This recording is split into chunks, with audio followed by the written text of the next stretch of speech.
Tenth के सभी छात्रों का स्वागत है। जैसा कि आपको पता है कि एक्सीलेंट डैश वर्क से सभी मॉडल पेपर हम कर रहे हैं। 2 से लगाकर कंटिन्यू 7 तक पहुंच गए और 7वां मॉडल पेपर का पार्ट अ आज फिनिश कर लेते हैं। उसके बाद में खंड ब की शुरुआत करेंगे और सभी खंड है वो एग्जाम से पहले पहले आपको सभी कवर करवा दूंगा और साथ ही आपको इतना कॉन्फिडेंस दिला दूंगा कि आप इजीली 80 में से 80 नंबर ला सकते हैं यदि आप कंटिन्यू बने रहेंगे मेरे साथ। तो साथ ही खंड अ को करते करते इतना कॉन्फिडेंस आपको जरूर आ गया होगा कि आप खंड अ के अंदर जो पहला प्रश्न आता है उस पहले प्रश्न में इजीली आप 10 नंबर ला सकते हैं, एक एक नंबर के सवाल। क्योंकि बार बार जब किसी एक ही प्रश्न को वैसे के वैसे प्रश्न बार बार प्रैक्टिस करते हैं तो कॉन्फिडेंस आ जाता है। और हमने कंटिन्यू खंड अ को किया है और उससे आपको कॉन्फिडेंस जरूर आया होगा। तो देखते हैं खंड अ को और 7वें मॉडल पेपर में क्या क्या दिया हुआ है। तो देखिए यहाँ पे पहला प्रश्न है वो दे रखा है 361 का वर्गमूल।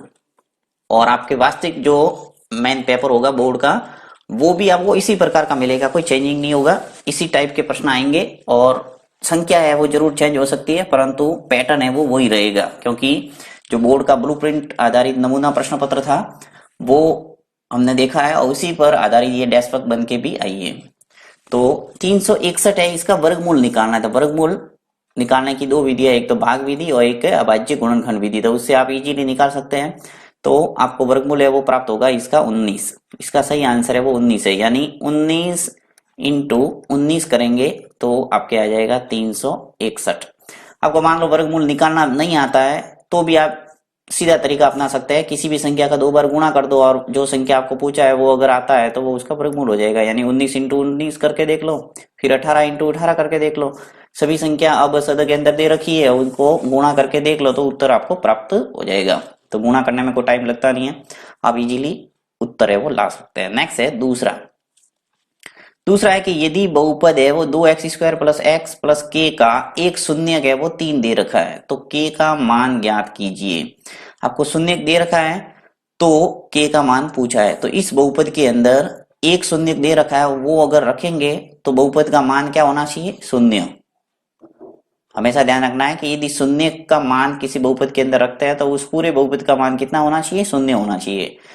तो हम शून्य के बराबर करेंगे तो के का मान हमारे निकल के आ जाएगा। तो देखिए यहाँ मैं सॉल्व करता हूँ इसको, बहुपद लेता हूँ साइड में। बहुपद दे रखा है मुझे 2x² प्लस एक्स और प्लस का के। ठीक है, ये बहुपद मैंने ले लिया। 2x² प्लस एक्स प्लस के का एक शून्य है वो कितना दे रखा है? 3। शून्य का अर्थ ये है कि x जहां है वहां पे आपको 3 रख के देखना है और बराबर 0 रखना है। तो देखिए जहां जहां x है वहां हम क्या लिखेंगे? 3, क्योंकि इसका शून्य है वो 3 दे रखा है। तो यहाँ मैं लिखता हूं 2 इंटू एक्स की जगह 3 रखूंगा और उसका ऊपर स्क्वायर, फिर प्लस एक्स की जगह 3, फिर प्लस के और बराबर 0। ठीक है, पूरे बहुपद को 0 के बराबर कर दिया क्योंकि शून्य का मान रखने पर बहुपद है वो 0 होना चाहिए। अब इसको हल करते हैं तो देखिए 2 है, 2 इंटू 3 का वर्ग करेंगे तो क्या आएगा? 9। 3 इंटू 3 कितने हो गए? 9। फिर प्लस 3 प्लस के बराबर 0। 9 इंटू 2 कितने हो गए? 18। फिर प्लस ये 3 प्लस के बराबर 0। 18 और 3 मिल गए कितने हो गए? 21। फिर प्लस के बराबर 0। अब मुझे के का मान पूछा, देखिए तो के का मान ज्ञात कीजिए। आपको के का मान निकालना है तो के को इधर ही रखो। ये जो प्लस के 21 है वो पक्षांतर होके राइट हैंड साइड में जाएगा तो क्या हो जाएगा? माइनस का 21। माइनस का 21। ठीक है, तो इस ढंग से इसका आंसर हो जाएगा माइनस के 21। ये तो प्लस के 21 है, ये माइनस का 21 का द है वो टिक करना है।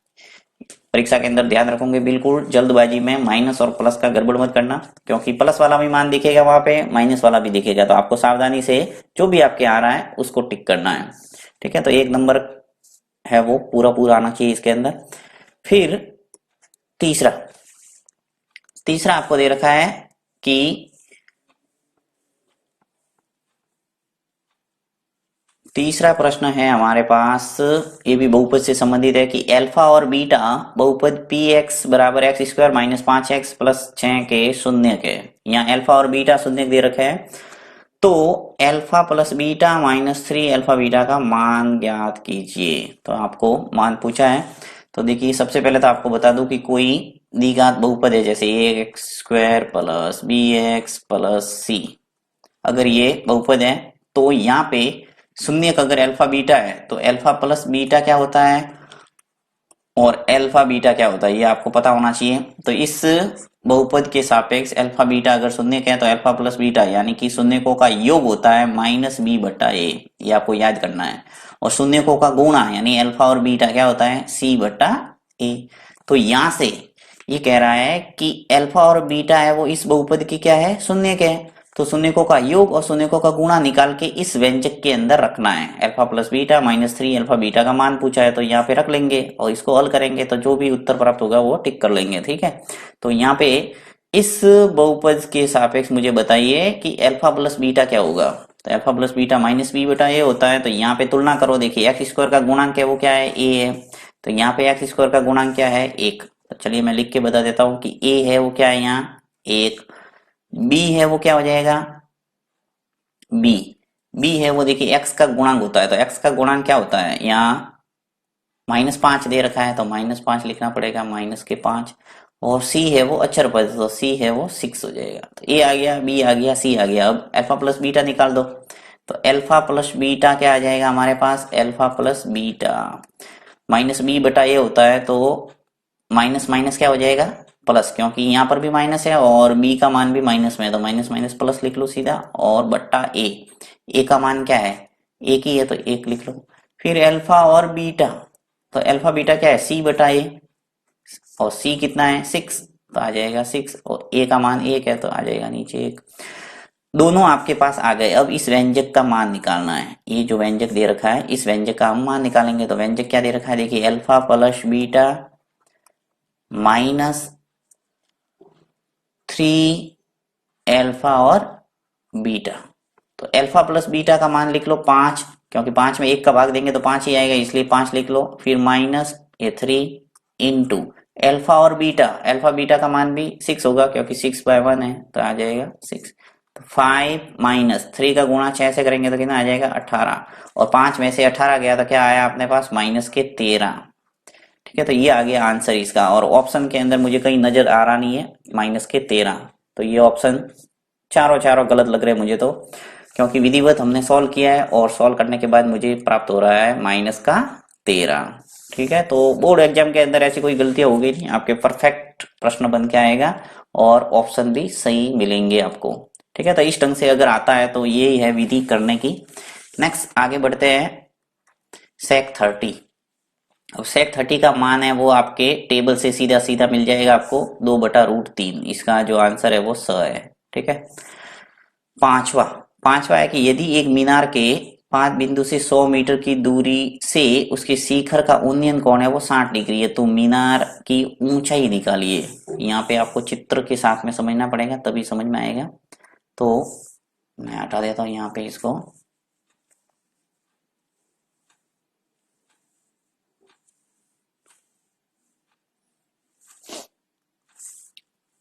देखिए यहाँ पे ऊंचाई दूरी से संबंधित त्रिकोणमिति के अनुप्रयोग से संबंधित प्रश्न है ये, और यहाँ मुझे एक समकोण बनाना पड़ेगा तो समकोण बना लेता हूं।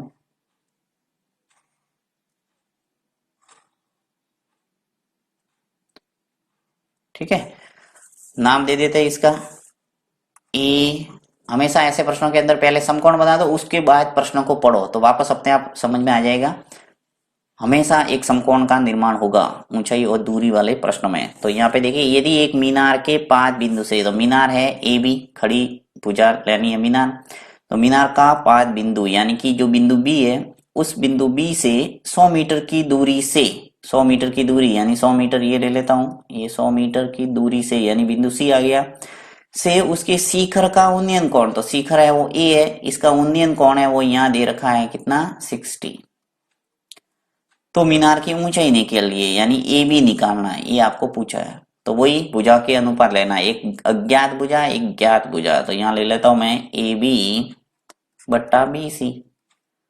अब देखिए यहाँ न्यून कोण है तो ये हो जाएगा आधार और ये हो जाएगा कर्ण। कर्ण हमेशा फिक्स है, समकोण के सामने वाली भुजा कर्ण, तो इस कोण को बनाने वाली 2 भुजा होगी, एक तो कर्ण और दूसरी होगी आधार। अगर ये न्यून कोण यहाँ होता तो ये कर्ण फिक्स रहेगी और ये हो जाएगा आधार। तो आधार का आपको ध्यान रखना है कि न्यून कोण को बनाने वाली भुजा एक आधार होगी और एक दूसरा तो कर्ण हो गई। तो यहाँ पे मैंने लिखा है ए बी बटा बी सी, यानी लिखा है मैंने लंब बटा आधार। ये है आधार और ये है लंब। अब लाल बटा कक्का से एल ए एल के ए, लंब बटा आधार क्या होता है, साइन कॉस और टेन, कॉट सेक कॉसेक, ये आपको अच्छे ढंग से पता होगा तो ज्यादा डिस्कस करने की जरूरत नहीं है। तो लंब बटा आधार मैंने लिखा है, लंब बटा आधार क्या होगा, टेन, तो टेन थीटा यानी कि आ जाएगा टेन 60। अब देखिए ए बी आपको पूछा है तो मीनार की ऊंचाई ऐसा कैसा लिख लो, बी सी है वो 100 मीटर दे रखा है, ये 100, टेन 60 का मान कितना होता है, √3, ये आपको टेबल से मिल जाएगा, टेबल आनी चाहिए और टेबल में ना मैंने अच्छे ढंग से एक्सप्लेन किया हुआ, आप वीडियो देख लेना। ठीक है, तो ए बी बराबर आ जाएगा 100√3, ये गुणा हो जाएगा वज्र गुणन, 100 का गुणा √3 से हो गया, नीचे कुछ नहीं है, यहाँ पे देखिए एक लगा सकते हैं तो एक का गुणा ए बी से करेंगे, ए बी आएगा, वज्र गुणन किया यहाँ पे मैं क्रॉस में गुणा, तो ए बी बराबर आ गया अपने पास 100√3। तो इसका जो सही आंसर है वो हो जाएगा अ। ठीक है, तो डैश वर्क के अंदर काफी गलतियां, जैसे कि यहाँ पे 5वें प्रश्न के अंदर ऑप्शन में सॉल्यूशन आपके मैंने देखा तो वहां पे 2/√3 दे रखा है, तो इस टाइप की कहीं गलतियां है तो ये थोड़ी सावधानी रखना पड़ेगा आपको। चलते आगे,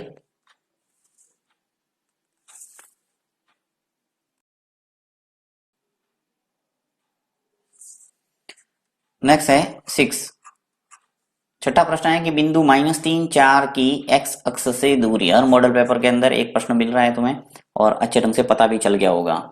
देखिए -3 और 4 निर्देशांक दे रखे हैं, ये है x निर्देशांक, ये है y निर्देशांक। आपको पूछा है x अक्ष से दूरी, x अक्ष से दूरी तो आपको क्या बताया हुआ है, y निर्देशांक बोलना है, तो y निर्देशांक कितना है 4, तो इसका सही आंसर क्या हो जाएगा 100, यानी बिंदु -3 और 4 की x अक्ष से दूरी है वो कितनी है 4। और अगर मुझे पूछा होता है ऐसे कि बिंदु ये बिंदु दे रखे और ये पूछ लिया जैसे कि y अक्ष से दूरी, तो y अक्ष से दूरी अगर पूछा है तो आपको x निर्देशांक बोलना है। अब x निर्देशांक कितना है, -3 है, ठीक है, परंतु ऑप्शन के अंदर आपको प्लस वाले 3 को टिक करना है, जैसे अ है वो टिक करता मैं, क्यों, क्योंकि दूरी हमेशा प्लस में मानी जाती है यानी धनात्मक, माइनस भी दे रखा है और प्लस भी दे रखा है तो आपको प्लस वाले को टिक करना है। नेक्स्ट है 7वां, तो इस सवाल के अंदर आपने समझ गया होगा कि भाई x अक्ष से दूरी पूछा है तब तो y निर्देशांक बोलना है और y अक्ष से दूरी पूछा है तो x निर्देशांक बोलना है। ठीक है, चलते आगे 7वां। अब 7वां है कि त्रिभुज ABC की भुजाओं AB और AC पर बिंदु D और E इस प्रकार है कि DE समांतर है DC। तो AD का मान दे रखा है, AB का मान दे रखा है, AE का मान दे रखा है, तो CE का माप होगा। तो यहाँ पे आपको इसको चित्र के साथ में समझना पड़ेगा, तो चित्र में थोड़ा सा बना लेता हूं यहाँ पे, चलिए यहाँ बना लेते हैं चित्र। ये हो गया ए, सॉफ्टवेयर मिस्टेक है थोड़ा इसलिए आपको देखिए ए, ये बी और ये सी, ए बी सी एक त्रिभुज दे रखा है। अब भुजा ए बी ए से लगाकर बी और ए से लगाकर सी पे बिंदु डी और ये, ठीक है, तो यहाँ पे एक भुजा लेनी पड़ेगी, इसका नाम दे देते हैं डी और इसका नाम दे देते हैं ई। ठीक है, ऐसे ही मैं रफ चित्र बनाया है।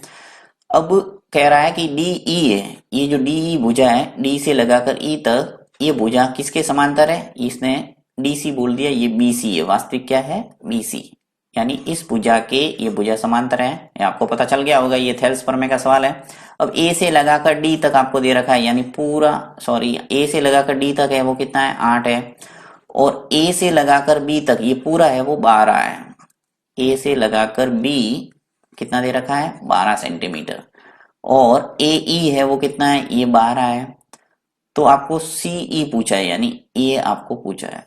तो थेल्स प्रमेय से हम क्या लिख सकते हैं, सबसे पहले तो देखिए इस चारों भुजा आपके पास होनी चाहिए, 3 भुजा होनी चाहिए, तो तीसरी भुजा चौथी भुजा निकाल सकते हैं। तो ए से लगाकर डी तक तो 8 दे रखा है और ए से लगाकर बी तक ये पूरा है वो 12 है, तो ये 8 तो यहाँ तक हो गया यानी ए डी है वो 8 हो गया है। तो डी से लगाकर बी तक कितना रह जाएगा पीछे 4, क्योंकि 8 और 4 मिलके कितने हो जाएंगे 12, तो 12 में से 8 को घटाएंगे तो पीछे वाली भुजाएं वो निकल के आ जाएंगी। अब मैं थेल्स प्रमेय से भुजाओं का अनुपात ले लेता हूँ, तो भुजाओं का अनुपात ले लेते हैं। यहाँ पे देखिए 8/4 यानी AD बटा डी भी लिखना है। ये ज्यादा आपको बताने की जरूरत नहीं होगी क्योंकि समझ में आ गया होगा। 7 मॉडल पेपर किए हमने। अब 12 AE बटा EC नीचे आ जाएगा EC क्योंकि EC पूछा है। ठीक है, अब इसको EC को निकालने के लिए वज्र गुणन कर दो तो EC बराबर आ जाएगा 12 इंटू ये 4 है वो वज्र गुणन होगा और नीचे आ जाएंगे 8। 4 का भाग 8 में जाएगा कितनी बार? 2 बार। और 2 का भाग 12 में जाएगा कितनी बार? 6 बार। तो EC का मान आपके आ जाएगा 6 सेंटीमीटर यानी अ है वो सही है। ठीक है, तो इस ढंग से आप निकाल सकते हैं थेल्स प्रमेय का प्रयोग करके। अगर लंबा प्रश्न आता है तो पूरा लिखना पड़ेगा। थेल्स प्रमेय की सहायता से सभी भुजाओं का अनुपात लिखना और आराम से इसको हल कर सकते हैं। आगे बढ़ते हैं।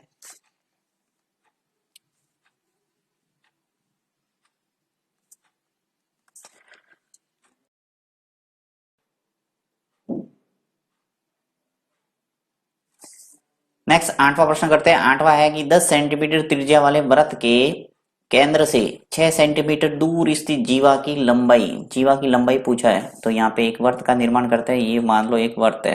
ठीक है, अभी कह रहा है कि 10 सेंटीमीटर त्रिज्या, तो 10 सेंटीमीटर त्रिज्या वाला एक वृत्त है और ये हो गई 10 सेंटीमीटर। फिर कह रहा है कि 10 सेंटीमीटर त्रिज्या वाले वृत्त के केंद्र से, तो मान लो ये केंद्र है, उस केंद्र से 6 सेंटीमीटर दूर स्थित जीवा है। तो ये जीवा ले लेता हूं यहाँ पे, इसका नाम दे देता हूं AB। ये जीवा है वो केंद्र से कितना दूर है? 6 सेंटीमीटर। ये आ गया 6 सेंटीमीटर। इसका नाम दे देता हूं यहाँ पे P। तो आपको पूछा है जीवा की लंबाई यानी A से लगाकर B तक ये कितना है वो। तो ये प्रश्न भी लंबा आप बना सकते हो, परंतु यहाँ पे 1 नंबर का सवाल है इसलिए जल्दी से इसका उत्तर कैसे लाना है वो आपको बता रहा हूँ। देखिए A और यहाँ पे नाम दे देते हैं O। तो A, O और P एक पाइथागोरस प्रमेय का इस्तेमाल करना है। समकोण त्रिभुज है और समकोण त्रिभुज पे पाइथागोरस प्रमेय का इस्तेमाल होगा। तो देखिए यहाँ पे समकोण बनेगा, हमेशा ध्यान रखना है। समकोण के सामने वाली भुजा क्या होगी? O से लगाकर ये तक कर्ण, तो कर्ण स्क्वायर यानी OA स्क्वायर बराबर लंब स्क्वायर प्लस आधार स्क्वायर। और लंब किसी को भी मान सकते हैं, ए से लगाकर पी तक मान लो या ओ से लगाकर पी तक मान लो, दोनों भुजाओं का योग करना कुल मिला के। तो AP स्क्वायर यानी कि AP square plus OP square, OP square यानी कर्ण स्क्वायर बराबर हो गया लंब स्क्वायर प्लस आधार स्क्वायर। ओके, तो OA कितना है? 10, तो 10 का वर्ग कर दो। AP ए से लगाकर पी तक ये जीवा की लंबाई आ जाएगी आधी, तो ऐसा कैसा लिख लो AP। और OP है वो 6 है, तो 6 का वर्ग करो। 10 का वर्ग करेंगे तो 100 आएगा, 10 इंटू 10। और AP का स्क्वायर ऐसा का ऐसा, 6 का वर्ग करेंगे तो आ जाएगा 36। 36 को पक्षांतर करो, इधर आएगा 36 माइनस के हो जाएंगे और AP स्क्वायर। 100 में से 36 गए तो क्या बचा हमारे पास? 64 बराबर AP स्क्वायर। अब AP है वो आ जाएगा 64 का वर्गमूल, क्योंकि घात हटती है तो आगे वर्गमूल का चिन्ह आता है। 64 का वर्गमूल कितना होता है? 8। तो इस ढंग से AP का मान आ गया, A से लगाकर P तक ये आ गया 8। तो P से लगाकर B तक ये भी कितना होगा? 8। तो 8 और 8 मिलके कितने हो गए? 16। तो इस ढंग से आप निकाल सकते हैं इजीली जीवा की लंबाई। तो ये हो गया 16 सेंटीमीटर यानी अ है इसका सही आंसर है। अब 4 आया होता तो 4 और 4 कितने हो जाते हैं? 8। तो इस ढंग से डबल करना है, जो भी आपके आता है वो उसका डबल करेंगे तो आ जाएगी जीवा की लंबाई। तो इस टाइप के प्रश्न है वो त्रिज्या पूछ सकते हैं, जीवा की केंद्र से दूरी पूछा जा सकता है। यानी पाइथागोरस प्रमेय के अंदर जो कर्ण, लंब और आधार, इसमें से कोई भी भुजा आपको पूछी जा सकती है। तो ये अगर सूत्र याद है अच्छे ढंग से तो आपको कर सकते हैं हम। नेक्स्ट है 9वां प्रश्न है, एक बेलनाकार बोतल का व्यास दे रखा है आपको कितना? 10 सेंटीमीटर। यानी एक बेलनाकार बोतल है, उसका व्यास दे रखा है 10 सेंटीमीटर। यदि उसमें 14 सेंटीमीटर ऊंचाई तक द्रव भरा हुआ है तो द्रव का आयतन। अब द्रव का आयतन पूछा है, यानी एक बेलनाकार बोतल है अर्थात बेलन का आयतन पूछा है। तो बेलन के आयतन का सूत्र क्या होता है? पाई R स्क्वायर H। अब सूत्र याद है तो इजीली कर पाएंगे इसको। पाई का मान कितना होता है भाई? 20/7। R है वो कितना क्या होता है? बेलन की त्रिज्या। तो बेलन की बोतल का व्यास दे रखा है 10 सेंटीमीटर, तो व्यास त्रिज्या कितनी हो जाएगी? 5। तो 5 का वर्ग आर का स्क्वायर यानी 5 इंटू 5 लिख देता हूँ सीधा। और ऊंचाई, ऊंचाई आपको दे रखी है 14 सेंटीमीटर है, यहाँ लिख लो 14। तो 7 का भाग 14 में जा रहा है 2 बार।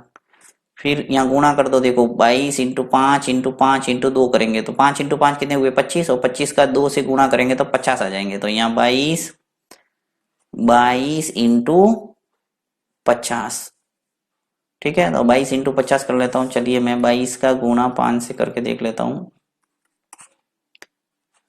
5 इंटू 2 कितने हुए 10, हासिल का 1, 5 इंटू 2 10 और 1 11, और एक जीरो आ जाएगा यानी 1100। अब यहाँ पे बात हो रही है किसकी, आयतन की। तो घन सेंटीमीटर दे रखा है तो 1100 घन सेंटीमीटर, ये आ जाएगा इसका आंसर यानी ब, 1100 घन सेंटीमीटर। नेक्स्ट है 10वां। 10वां दे रखा है कि बंटन 2 3 4 7 5 और 1 का माध्यक। अब माध्यक निकालने का तरीका, आंकड़ों को आरोही क्रम में या फिर अवरोही क्रम में जमा दो, और सबसे मध्य में जो आंकड़ा आएगा वो हो जाएगा उसका माध्यक, ठीक है। तो यहाँ पे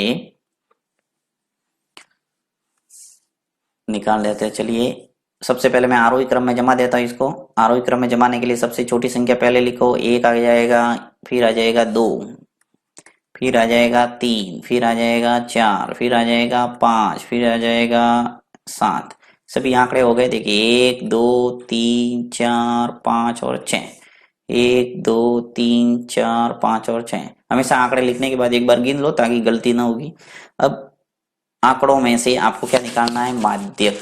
तो माध्यक निकालने के लिए क्या बताया मैंने कि सबसे मध्य में जो आंकड़ा आएगा वो उसका हो जाएगा माध्यक। अब यहाँ पे आपके सम संख्या में दे रखा है आंकड़े, यानी कि 6 है, टोटल आंकड़े कितने हैं 6 हैं, तो आपके मध्य में 2 डिजिट मिलेंगे यानी 3 और 4। ओके, अब 3 प्लस 4 करो, इसके अंदर 2 का भाग दे दो, 2 इधर छोड़ा 2 इधर छोड़ा, बीच में 3 और 4 मिले।